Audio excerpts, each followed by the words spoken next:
Okay guys, आज हम करेंगे एंटो 211 ESDM जिसका सब्जेक्ट कोड है ESDM 211 environmental studies and disaster management. तो फर्स्ट जो स्टार्ट होता है दैट इज कि इकोलॉजी क्या है। तो इकोलॉजी क्या होती है? इकोलॉजी दो वर्ड से मिलकर बने हुए हैं। एक तो जो वर्ड है वो है आइकॉस एंड सेकंड वन इज लोकॉस। आइकोस क्या होता है?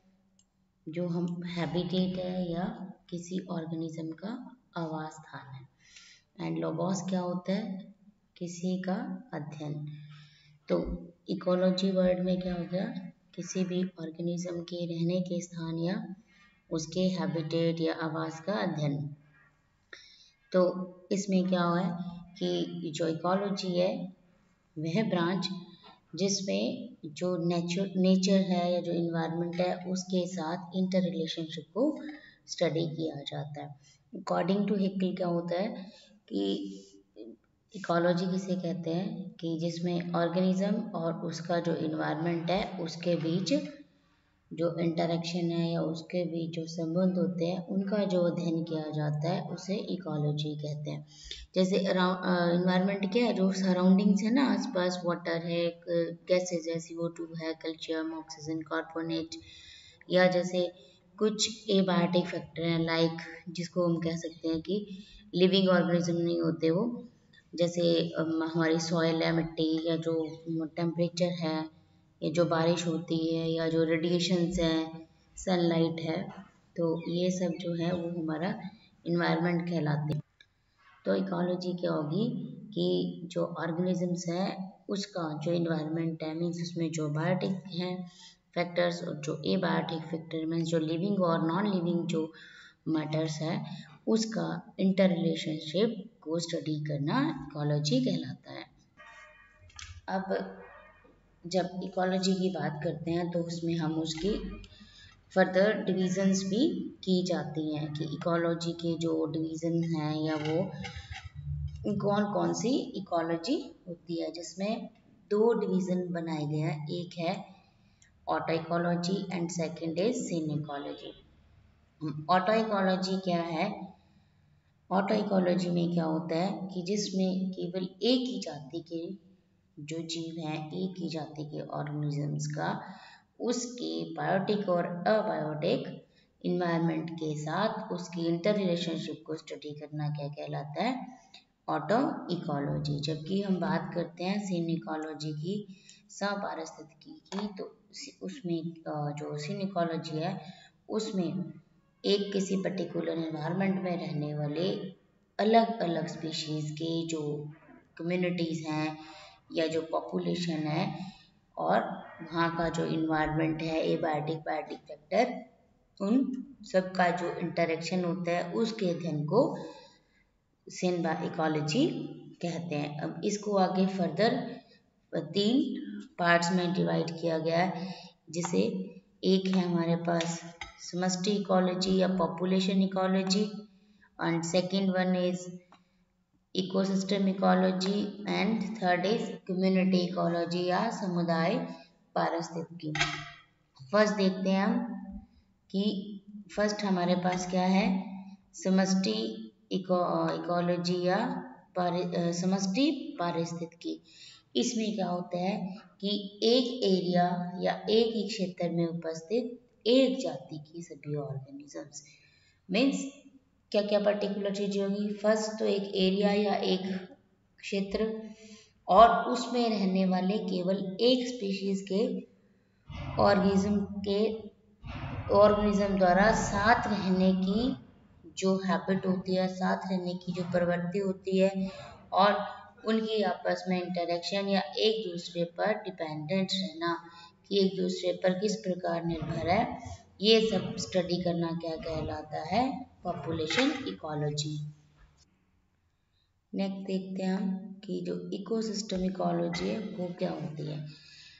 इकोसिस्टम क्या होता है कि जो एक बायोटिक और एबायोटिक जो फैक्टर्स हैं उनके बीच किसी भी प्रकार से एनर्जी फ्लो होता है और जो वहाँ के ऑर्गेनिजम्स हैं उनका आपस में इंटरेक्शन होता है। तो ये जो सारा एक सिस्टम वो क्या कहलाता है, इकोसिस्टम। तो जो इकोसिस्टम में बायोटिक और एबायोटिक फैक्टर्स और जो ऊर्जा ट्रांसफर होता है और न्यूट्रिशन के बीच में एक तरह से साइकिल बनता है। हम अभी नेक्स्ट आगे पढ़ेंगे इसमें सारे साइकिल की, ऑक्सीजन साइकिल कैसे है या एनर्जी फ्लो कैसे होता है इकोसिस्टम को आगे जब हम डिटेल स्टडी करेंगे तो उस सभी की स्टडी जो होती है कि किस प्रकार जो न्यूट्रिएंट्स हैं उस पे ऑर्गेनिज्म डिपेंडेंट रहता है या किस प्रकार इकोसिस्टम में एनर्जी फ्लो होता है, और ये सभी जो स्टडी है इस सभी इकोसिस्टम में होने वाले परिवर्तनों की स्टडी क्या कहलाती है, इकोसिस्टम इकोलॉजी। नेक्स्ट हम देखते हैं कम्युनिटी इकोलॉजी या समुदाय पारिस्थितिकी। अब इसमें समुदाय पारिस्थितिकी में क्या होता है, अलग अलग जो जातियाँ होती हैं अलग अलग जातियों के बीच के इंटरेक्शन को या उनके बीच की रिलेशनशिप को स्टडी किया जाता है। नेक्स्ट हम देखते हैं कि जो इसके इकोलॉजी के ऑब्जेक्टिव्स क्या होते हैं। तो उसमें क्या हो, इकोलॉजी को ऑब्जेक्टिव्स क्या होते हैं कि जो जियोग्राफिकल एरिया है, भौगोलिक जो डिस्ट्रीब्यूशन है ऑर्गेनिजम्स का उसके बारे में स्टडी किया जाना, और जो ऑर्गेनिजम्स का या जीवों का उसकी संरचना कैसी है, उसके अडेप्टेशंस क्या है और उसका जो फिजिकल इन्वायरमेंट है उसके अकॉर्डिंग ऑर्गेनिज्म किस प्रकार अपने आप को अडेप्ट करता है। तो ये इस प्रकार की स्टडी करना ही इकोलॉजी का ऑब्जेक्टिव होते हैं। तो इसमें जो होने वाले उत्परिवर्तन है किस प्रकार के म्यूटेशन होते हैं जिसमें ऑर्गेनिजम्स में चेंजेस आ जाते हैं, और नेचुरल रिसोर्सेज को के मैनेजमेंट को और उसके कंजर्वेशन को स्टडी करना।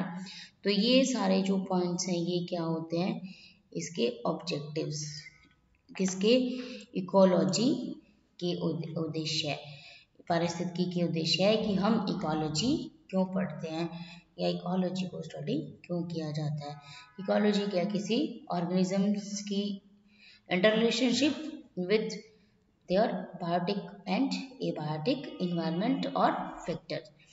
तो इस प्रकार इकोलॉजी को स्टडी करने से क्या है, फर्स्ट ऑर्गेनिजम्स की स्ट्रक्चर्स, ऑर्गेनिजम्स की न्यूट्रिएंट्स, ऑर्गेनिज्म का इंटर रिलेशनशिप विद इन्वायरमेंट, ये सभी जो स्टडी की जाती है इसका ऑब्जेक्टिव, इसके जो उद्देश्य है उसके दौरान, इस स्टडी के दौरान हम इसका भौगोलिक वितरण, इसकी संरचना, इसका रिलेशनशिप, हम everything how to study in ecology. तो इस प्रकार इकोलॉजी को स्टडी करने के ये सभी उद्देश्य रहते हैं।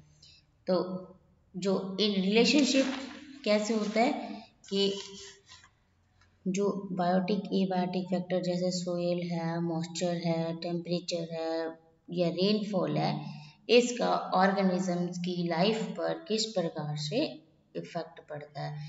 देयर विल बी पॉजिटिव और देयर विल बी नेगेटिव, मतलब हम पॉजिटिव इफेक्ट भी देख सकते हैं और नेगेटिव इफेक्ट देखते हैं ना हम लोग। अगर हम एक जनरल से एग्जाम्पल की बात करें तो हमारे आसपास के हमने देखा होगा कुछ ऐसे इंसेक्ट्स होते हैं कि जो गर्मियों में आते हैं, कुछ ऐसे हैं जो रेन फॉल के टाइम में आते हैं, कुछ ऐसे है जो हाई टेम्परेचर या कुछ लो टेम्परेचर के दौरान हमें दिखाई देते हैं। अब सेम कंडीशन प्लांट्स की रहती है, कुछ ऐसे प्लांट्स होते हैं जो केवल ठंडे क्षेत्रों में रहते हैं या पहाड़ी क्षेत्रों में ही पाए जाते हैं, कुछ ऐसे प्लांट्स हैं जो हाई टेम्परेचर मतलब कंपैरेटिवली हाई टेम्परेचर में सर्वाइव कर सकते हैं, कुछ ऐसे प्लांट्स होते हैं जो डेजर्ट में सर्वाइव कर सकते हैं।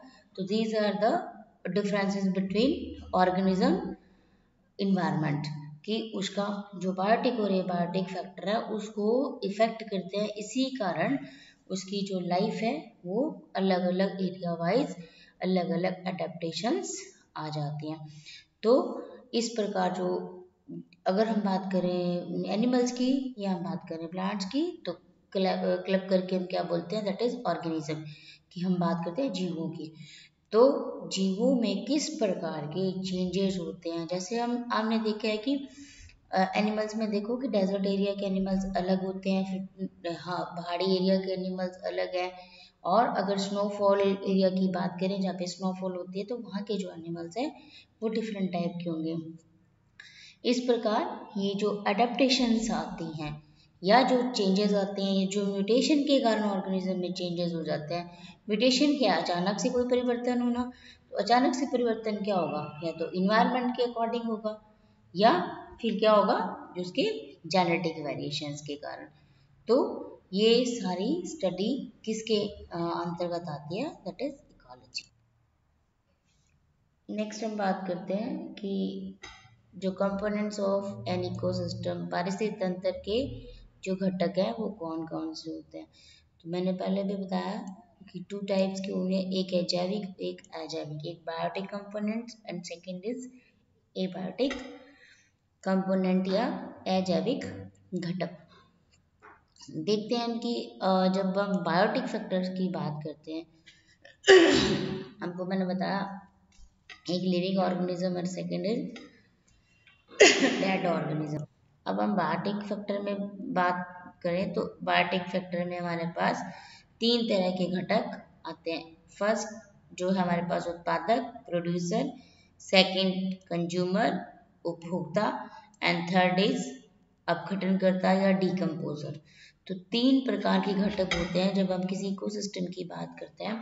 तो इकोसिस्टम का फर्स्ट जो हमारे पास होता है वो क्या होता है, प्रोड्यूसर। प्रोड्यूसर कौन से होते हैं, जो अपना खाना खुद बनाते हैं, प्रोड्यूस करते हैं, है ना। उत्पादक क्या हुआ, जो उत्पादन करता है, तो मीन्स जो फूड बनाते हैं। तो हम एक इकोसिस्टम की जब बात करते हैं तो बेसिकली जो प्रोड्यूसर है वो क्या होते हैं हमारे पास, प्लांट्स। प्लांट्स क्या होते हैं, प्रोड्यूसर या उत्पादक। अब नेक्स्ट हमारे पास आता है उपभोक्ता, जो कंज्यूमर, उपभोक्ता जो उपभोग करने वाला है, यूज करने वाला है। तो फर्स्ट क्या हो गया, प्रोड्यूसर। प्रोड्यूसर में अगर हम बात करें तो हम क्या मानते हैं कि प्लांट्स प्रोड्यूसर है। अब अगर हम लोग एक जनरल से इकोसिस्टम में बात करें तो हम ह्यूमन बीइंग्स की अगर बात करते हैं तो क्या हम प्रोड्यूसर हैं, हम प्रोड्यूसर नहीं हैं, हम उत्पादक नहीं हैं। बिकॉज हम सारा जो अपना खाना है वो रॉ मटेरियल से प्रिपेयर करते हैं। रॉ मटेरियल हमें कौन देता है, प्लांट्स हमें रॉ मटेरियल प्रोवाइड करवाते हैं। तो प्रोड्यूसर क्या हो गए, उत्पाद प्लांट्स। कैसे हुए, क्योंकि ये सनलाइट के द्वारा और क्लोरोफिल के द्वारा क्या करते हैं, फोटोसिंथेसिस की क्रिया, और फोटोसिंथेसिस की क्रिया के द्वारा ये अपना भोजन कह सकते हैं या अपना जो न्यूट्रिशंस है खुद पूरा करते हैं, अपना पोषण खुद प्राप्त कर लेते हैं। तो इसमें सभी हम प्लांट्स या सभी प्रकार के जो ग्रीन प्लांट्स हैं, घासेस हैं, सबको हम प्रोड्यूसर की कैटेगरी में रखते हैं। और अगर उपभोक्ता की बात करें तो उपभोक्ता में क्या हो गया, अब प्लांट्स पे कौन डिपेंडेंट है, प्लांट पे सारे डिपेंडेंट है। अगर हम इंसेक्ट्स की बात करते हैं, इंसेक्ट्स भी क्या है, प्लांट्स पर डिपेंडेंट है। कुछ इंसेक्ट ऐसे हैं जो उनकी लीव्स खाते हैं, कुछ ऐसे हैं जो उसकी बार्क खाते हैं, और कुछ ऐसे हैं जो उनका रस चूसते हैं। तो इस प्रकार के वो भी उन पर डिपेंडेंट है। ह्यूमन बीइंग की अगर बात करें हम टॉप कैटेगरी की, तो ह्यूमन बीइंग में भी क्या, हमें सारा रॉ मटेरियल कहाँ से मिलता है, प्लांट्स से हम रॉ मटेरियल कलेक्ट करते हैं। तो कंज्यूमर क्या हुए, कंज्यूमर सभी बाकी जीव जंतु आते हैं जो अपना भोजन किससे प्राप्त करते हैं, डायरेक्टली और इनडायरेक्टली प्लांट से प्राप्त करते हैं। या हम जो डायरेक्टली और इनडायरेक्टली प्लांट से अपने भोजन को प्राप्त करते हैं उन्हें हम क्या कहते हैं, कंज्यूमर्स या फेगोट्रॉप्स भी कहा जाता है। और उनको हम क्या कहते हैं, जो प्रोड्यूसर है ऑटोट्रॉप्स, क्योंकि वो अपना भोजन खुद बनाते हैं। अब उपभोक्ता भी कितने प्रकार के होते हैं, उपभोक्ता भी आगे फिर से इनका डिवीजन किया गया है। प्राइमरी, प्राइमरी कौन से हैं, प्राइमरी अगर उपभोक्ता की बात करें तो प्राइमरी उपभोक्ता हमारे पास कौन से हैं, जो इन प्लांट्स पर डिपेंडेंट है। प्लांट्स पर डिपेंडेंट मीन्स वो शाकाहारी हैं, मीन्स वो मांस नहीं खाएंगे।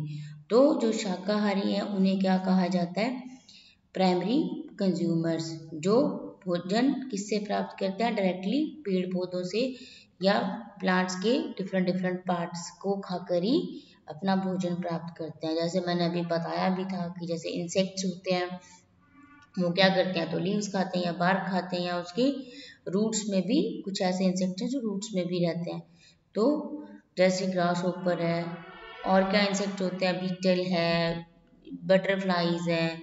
फिर अगर हम शाकाहारी में बड़े एनिमल्स की बात करें तो हमारे पास जो ये कैटल्स होते हैं, बकरी है, गाय है, ये सब क्या है, शाकाहारी होते हैं और ये प्लांट्स पर डिपेंडेंट रहते हैं।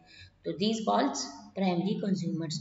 सेकेंड हम बात करते हैं सेकेंडरी कंज्यूमर्स, या जिसे गौण उपभोक्ता भी कहा जाता है। इसमें कौन आता है, मांसाहारी प्राणी जो इन शाकाहारी प्राणियों को खाते हैं। बन ना चेन, स्टार्ट प्लांट से हुआ, प्लांट को किसने खाया, छोटे इंसेक्ट ने खाया, या जो भी हमारे पास ये बकरी और ये गाय वगैरह होते हैं।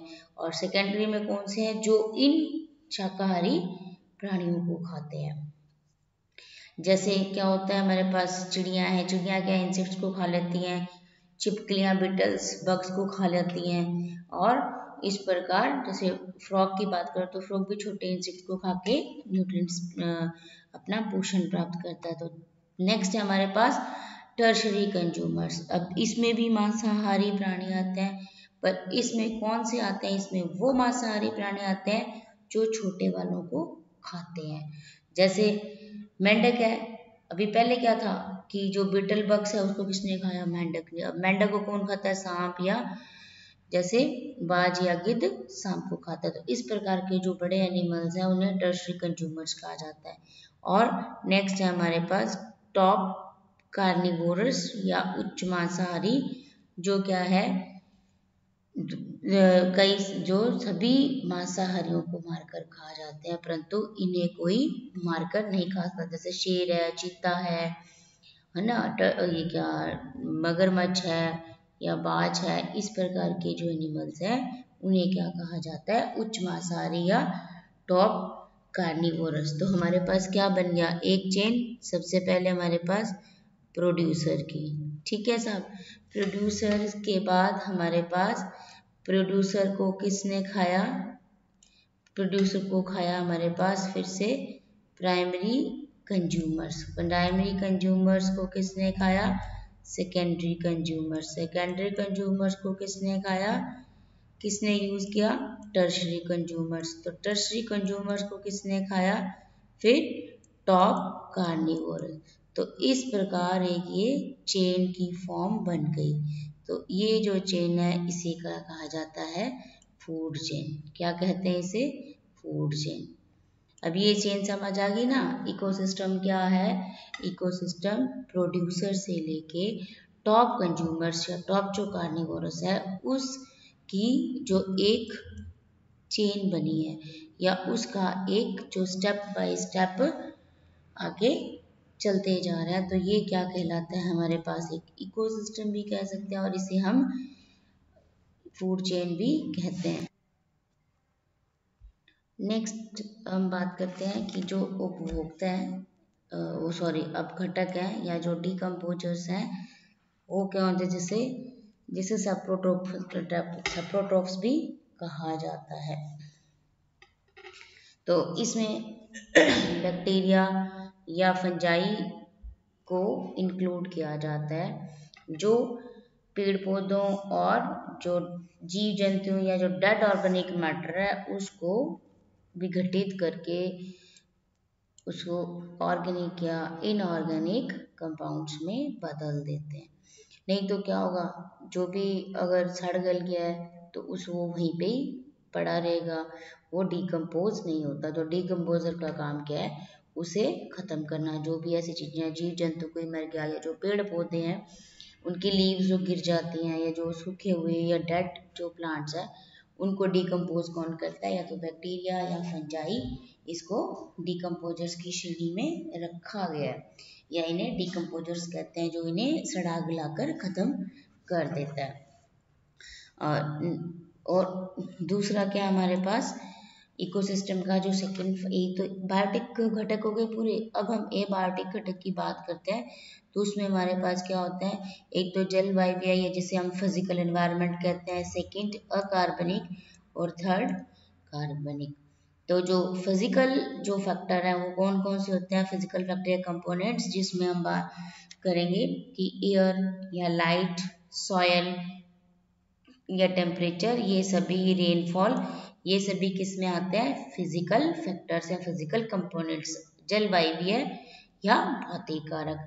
और नेक्स्ट क्या है, इनऑर्गेनिक कंपोनेंट्स। तो इनऑर्गेनिक कंपोनेंट्स में क्या है, जो खनिज लवण जैसे कैल्शियम, मैग्नीशियम, ऑक्सीजन है, कार्बन डाइऑक्साइड, नाइट्रोजन, ये सभी जो गैसेज हैं ये भी इकोसिस्टम में स्टेप बाय स्टेप आगे चलती रहती हैं। जैसे भी इनका ट्रॉफिक लेवल है, एक ट्रॉफिक लेवल से थर्ड फोर्थ लेवल तक ये आगे ट्रांसफर होती रहती है। तो इनका एक साइकिल बन जाता है कि ये घूमती ही पूरे इकोसिस्टम में एक चेन कितने भी एक घूमते रहती है। तो इस प्रकार के जो ये चक्रीय अवस्था में ये गैसेस पाई जाती हैं। नेक्स्ट है inorganic component, sorry organic component. तो ऑर्गेनिक कंपोनेंट्स में कौन सा होता है कि जो डेड प्लांट्स होते हैं या डेड एनिमल्स होते हैं उनसे जो प्रोटीन, लिपिड या जो ऑर्गेनिक मैटर और उनके जो डिकम्पोजिशन से उनके जो कंपाउंड्स बनते हैं जैसे यूरिया या ह्यूमस, ये सभी ऑर्गेनिक कंपोनेंट्स में इंक्लूड करते हैं। तो इस प्रकार क्या होता है कि ये देखिए इकोसिस्टम के जो घटक हैं वो कैसे होते हैं, एक बायोटिक एक अबायोटिक। बायोटिक में प्रोड्यूसर और फिर वृहद उपभोक्ता और फिर सूक्ष्म उपभोक्ता। और एबायोटिक में जलवायवीय, कार्बनिक और अकार्बनिक। और जलवायवीय में कौन कौन से हमारे पास, वाटर, एयर, टेम्परेचर, लाइट और ह्यूमिडिटी। ह्यूमिडिटी है जिसको हम रेनफॉल भी कहते हैं, रेनफॉल से ह्यूमिडिटी आती है ना। तो ये एक इकोसिस्टम के सभी क्या है, फैक्टर्स। अब अच्छी तरह क्लियर हो गया कि दो प्रकार के फैक्टर हैं, एबायोटिक, बायोटिक। बायोटिक में प्रोड्यूसर, फिर कंज्यूमर और फिर डिकम्पोजर्स या जो उसके अपघटक होते हैं। और एबायोटिक में तो हमारे पास एक तो फिजिकल फैक्टर है, एक ऑर्गेनिक, इनऑर्गेनिक। फिजिकल में क्या क्या आता है, जैसे वाटर, टेम्परेचर, एयर और लाइट एंड रेनफॉल या ह्यूमिडिटी। और ऑर्गेनिक और इनऑर्गेनिक में, ऑर्गेनिक में क्या होता है कि जो गैसेस हैं वो साइक्लिक फॉर्म में पाई जाती हैं। और इनऑर्गेनिक में वो जैसे शर्करा, लिपिड, प्रोटीन्स, वो सब इनऑर्गेनिक फैक्टर होते हैं। तो नेक्स्ट में हम करेंगे इसका पॉन्ड इकोसिस्टम को स्टडी।